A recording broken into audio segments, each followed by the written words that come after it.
জিবরিল আমিন আসলেন। আসার পরে আল্লাহর নবী আরাম করতেছেন, এমন সময় জিবরিল আমিন আসার পর রাহমাতাল লিল আলামিন নবীর কাছে এসে উপস্থিত হলেন। নবীর কাছে এসে দেখে আল্লাহর নবী আরাম করতেছেন। সাধারণ মানুষ ঘুমিয়ে গেলে ঘুমিয়ে যায়, কিন্তু নবীগণ যদি আরাম করেন তো তাদের চক্ষু দুটো বন্ধ হয়, কিন্তু দিল জাগ্রত থাকে। জিবরিল আমিন আসার পরে চিন্তা করলেন, যদি আমি রাসূলুল্লাহর আরামের ব্যাঘাত ঘটাই, কিয়ামতের ময়দানে আমার আল্লাহর কাছে জবাব দিতে পারবো না। জিবরিল আমিন আলাইহিস সালাম তিনি আবার পুনরায় সিদরায় চলে গেলেন। আমার আল্লাহ পাক রব্বুল আলামিন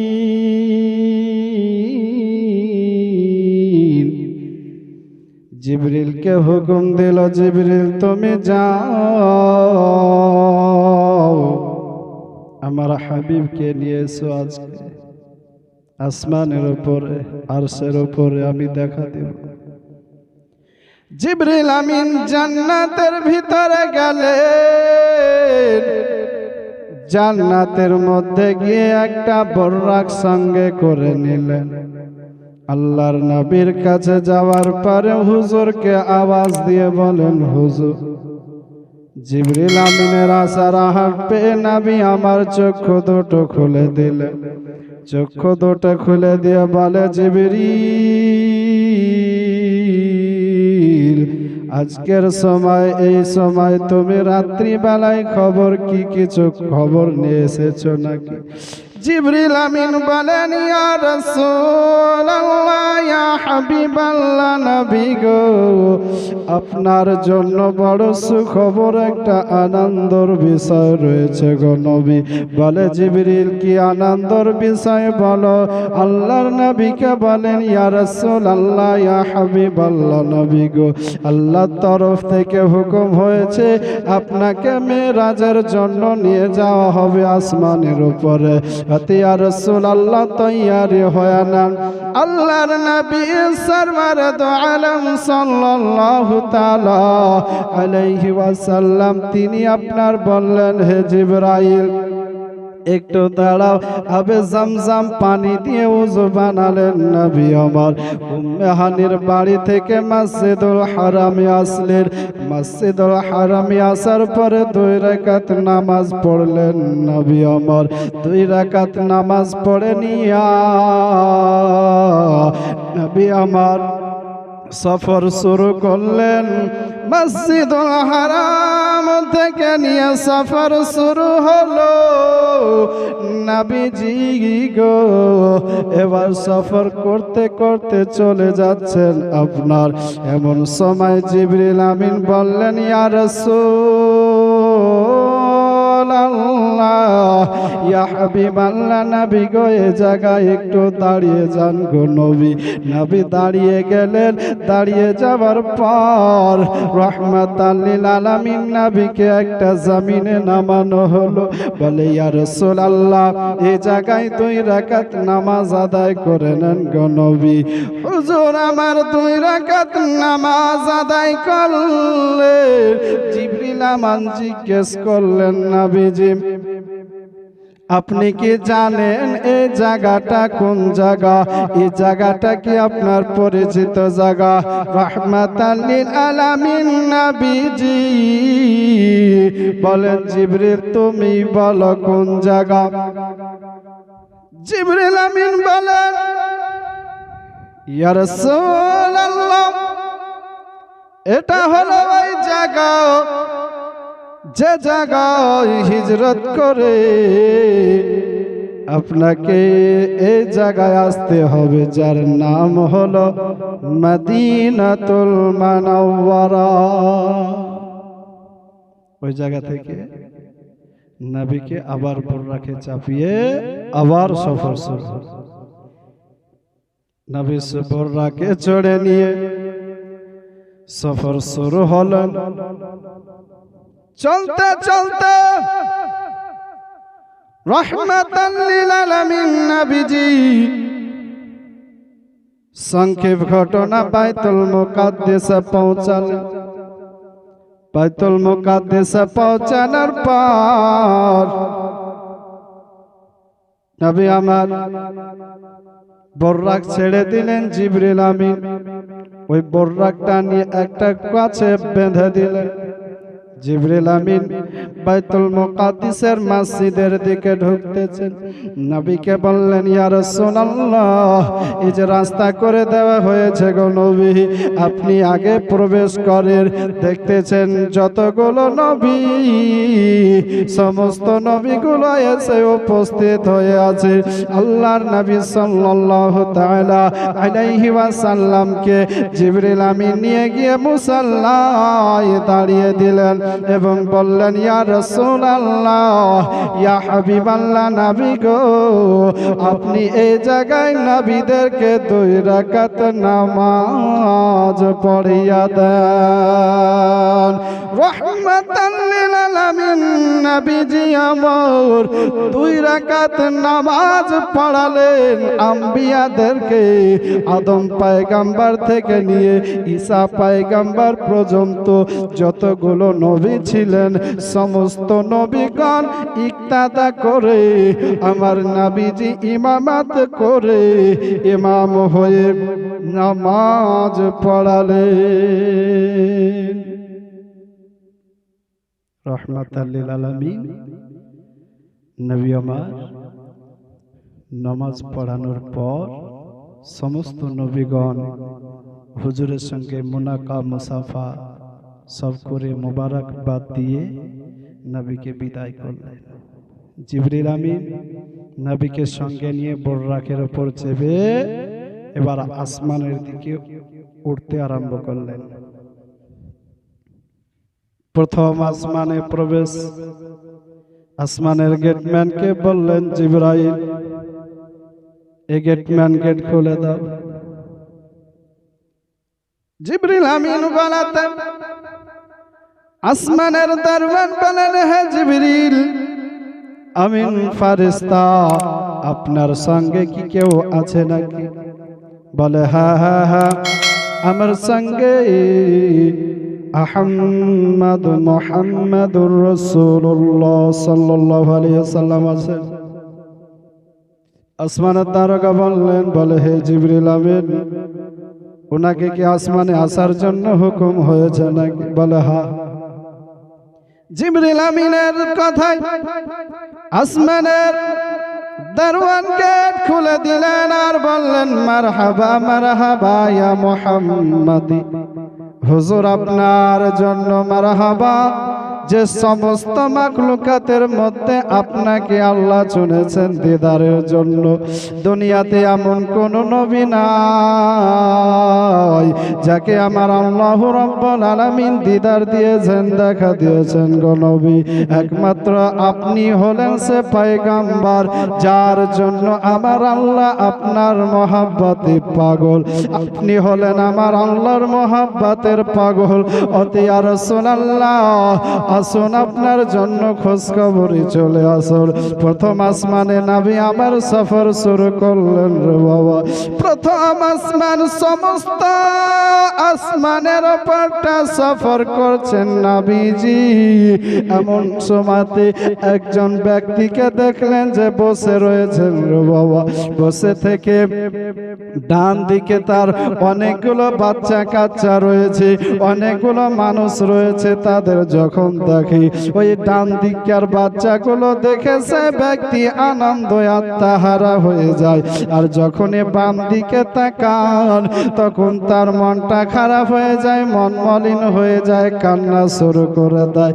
নবী আমার জিবরিলকে বললেন, এ জিবরিল বলো, এই ব্যক্তি যে ডান দিকে তাকালে হাসি খুশি মন ফুর্তিতে ভরে যায়, আর বাম দিকে তাকালে তার আনন্দর আত্মহারাটা হারিয়ে যায় এবং দুঃখের বলে সে কান্না শুরু করে দেয় রে জিবরিল। বলো কে কে? জিবরিল আমিন বলেন ইয়া রাসূলুল্লাহ,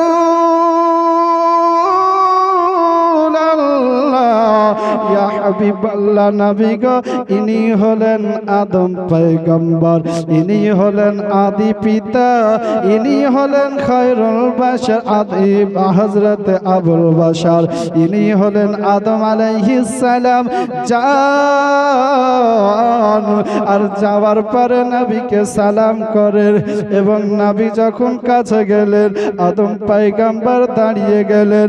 দাঁড়িয়ে যাওয়ার পরে নবীকে সালাম জানাইয়া বলেন ইয়া রাসূলুল্লাহ, গো আল আমিন মুস্তাফা, বাস্তবে আমি হলাম আবুল বাশার, কিন্তু আপনি হলেন ইমামুল আম্বিয়া। আদম পয়গম্বর প্রথমে বাইতুল মুকাদ্দিসে নামাজ পড়লেন, দ্বিতীয়ত দেখা যাচ্ছে আসমানের উপরে। সুবহানাল্লাহ। এ আদম পয়গম্বর আলাইহিস সালাম,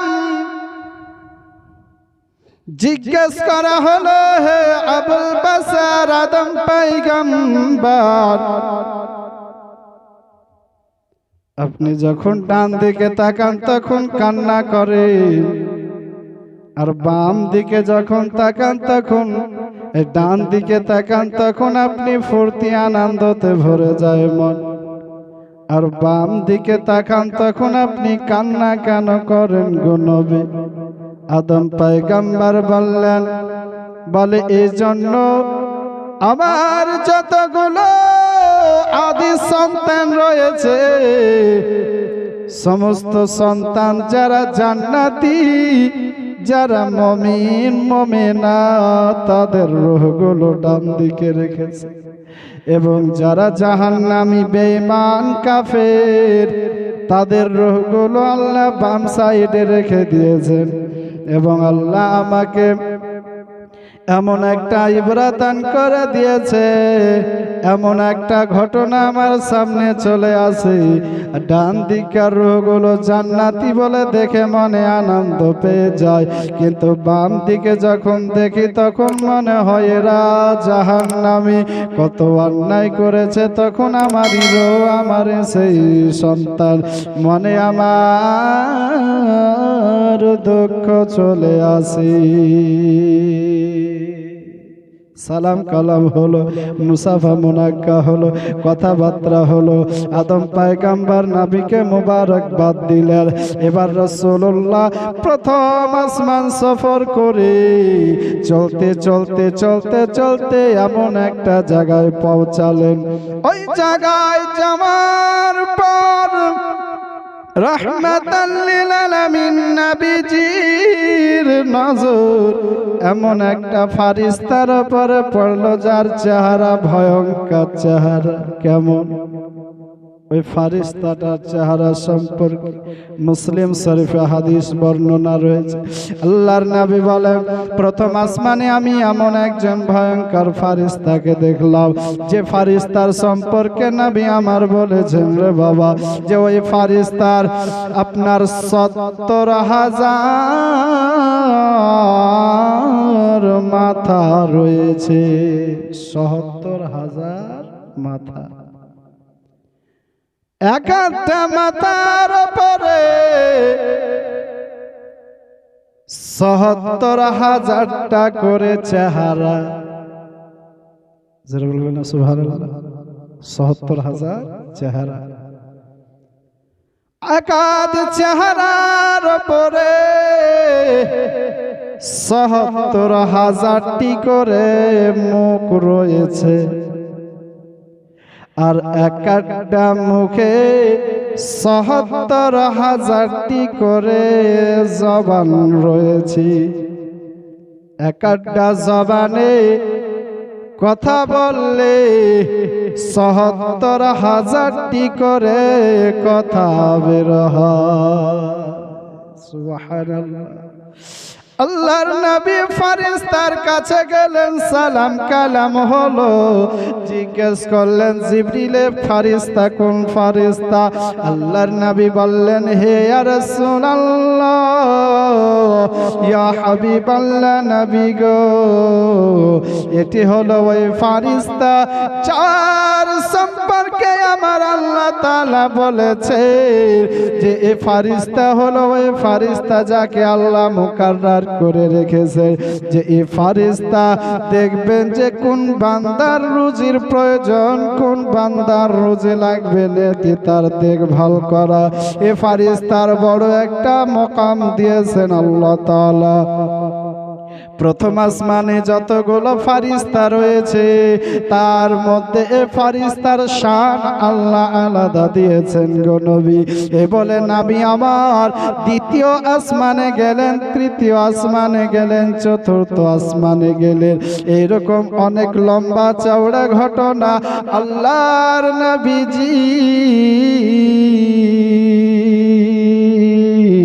চতুর্থ আসমানে যখন গেলেন, যাওয়ার পরে দেখলেন কিতাবের মধ্যে ইখতিলাফান রাওয়ায়াত, কেউ বলেছেন তৃতীয় আসমান, কেউ পঞ্চম আসমান, আর একটি রাওয়ায়াতে রয়েছেন যে চতুর্থ আসমান, যে জায়গাতে বাইতুল মামুর নির্মাণ করা রয়েছে। এ বাইতুল মামুর হলো একটা কাবা।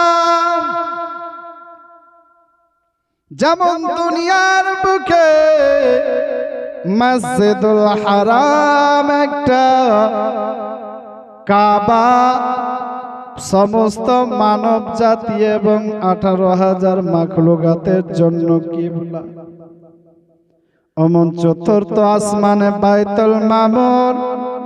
এ বাইতুল মামুর হলো ফেরেশতাদের কিবলা। একবারে বাইতুল মামুরের সামনাসামনি ওই মসজিদুল হারাম তৈরি করা হয়েছে। হ্যালো, যেমন আমরা তওয়াফ করি কাবা শরীফে, অনেকে হাজিগণ যায় তওয়াফ করে, এরকম ফেরেশতারা ওই বাইতুল মামুর তওয়াফ করে। কিতাবের মধ্যে রয়েছে আল বেদায়া ওয়ান নিহায়ার মধ্যে এই ঘটনাগুলো বর্ণনা রয়েছে, আর তাফসীর ইবনে কাসিরের মধ্যে এই ওয়াকিয়াটি তুলে ধরেছে, একটি হাদিস তুলে ধরেছেন। আল্লাহর নবী বলেছেন যে ফেরেশতা একবার বাইতুল মামুর জিয়ারত করতে যায়, তওয়াফ করতে যায়, ওই ফেরেশতা আর দ্বিতীয়বার কিয়ামত পর্যন্ত তওয়াফ করার সুযোগ পাবে না। তাহলে আল্লাহ কতটা ফেরেশতা বানিয়ে রেখেছে। সুবহানাল্লাহ। আল্লাহর নবী সাল্লাল্লাহু তাআলা আলাইহি ওয়াসাল্লাম ওই বাইতুল মামুরে 2 রাকাত নামাজ পড়ালেন। সমস্ত ফেরেশতারা কাতারবদ্ধ হয়ে নামাজ পড়লেন। নামাজ পড়ে নেওয়ার পর আল্লাহর নবী চতুর্থ আসমান সফর করতেছে, এমন সময় একজন ফেরেশতার সঙ্গে দেখা হয়ে গেল রে বাবা। যে ফেরেশতার সম্পর্কে নবী আমার বলেছেন, মুসলিম শরীফের হাদিসে রয়েছে রে বাবা, নবী আমার বলেছেন ওই ফেরেশতার হুলিয়া এমন যে ফেরেশতার চেহারা দেখলে ভয়ঙ্কর, তো ভয়ঙ্কর চেহারা। আল্লাহর নবী বলেছেন ওই ফেরেশতাকে দেখলাম একটা কুরসির উপরে বসে রয়েছে, ওই কুরসির 4 খুঁড়োয় 4 খুঁড়োয় 4 করে 70,000 করে কুরসি লাগা রয়েছে। এক এক কুরসিতে একজন করে ফেরেশতা বসে রয়েছে। ওই ফেরেশতার ডানে 70,000, বামে 70,000 ফেরেশতা নিযুক্ত করে দেওয়া হয়েছে।